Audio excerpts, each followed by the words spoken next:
Yo, what's up mga Friendster? Ngayon gagawa tayo ng Dynamite at KETOmite. Sobrang easy lang ng mga ingredients. Kailangan lang natin ng giniling, siling haba, pabalat ng lumpia, salt and pepper, bawang at sibuyas, keso at repolyo. Ngayon, gigisa natin ang ating bawang. Tapos, isusunod natin ang ating sibuyas. Okay, gisa mo lang sila. Tapos hahalo mo na yung giniling. Pork giniling ginamit ko dito mga Friendster . Pwede ka rin gumamit ng chicken or beef. Yan. Lalagyan natin salt and pepper. Yan. Okay, haluin nyo lang mabuti para ma-distribute ang lasa.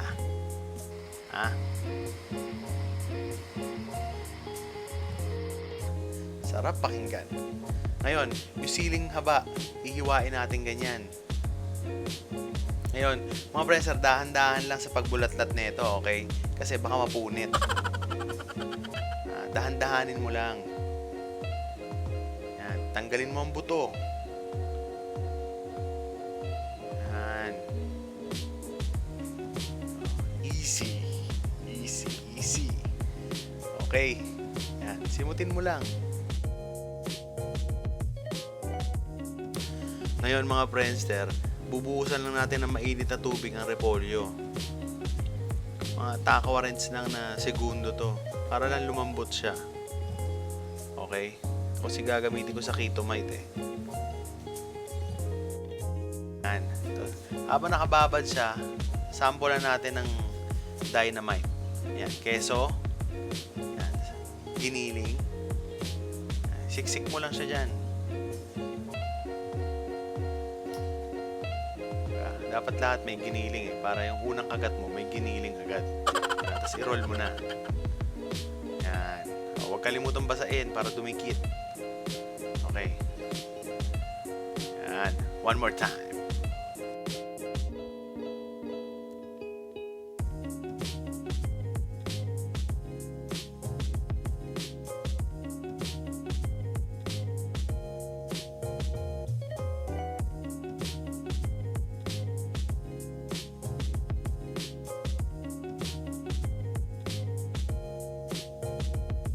Okay, ngayon, dito naman tayo sa KETOmite.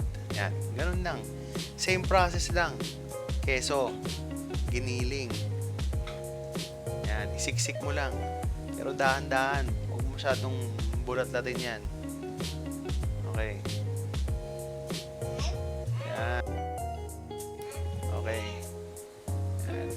I-roll mo na. One more time.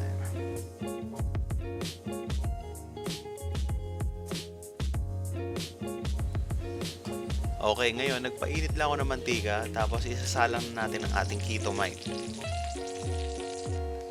Yan.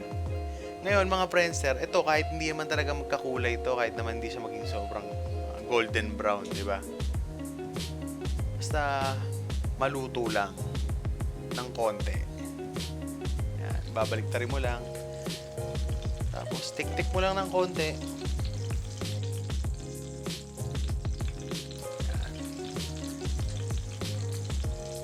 Okay. Ngayon, yan, nakita niyo 'yon? Tumalsik, 'di ba? Kasi yung cheese tumulo. Okay, ngayon, ito naman tayo sa Dynamite. Ito, hindi masyadong tumatalsik, mga Friendster. Kaya medyo mas madali yan. Ngayon, pag nag-golden brown na, baliktarin nyo lang yung kabilang side naman. O, ha? O. Yan. Ayan, luto na yan. Patik-tikin mo lang, tapos ready na yan. Okay ha? Ngayon gagawa tayo ng sauce. Yan. Bawang lang. Ginadgad ko lang yung bawang. Tapos nilagyan ko ng QP. Yan. O kaya mayonnaise kung wala kayong QP. Ladies choice. Mga ganyan. Yan. Nalagyan mo ng pepper. Yan. Haluin mo lang. Yon. Tapos na ang ating Dynamite at KETOmite. O, taste test daw.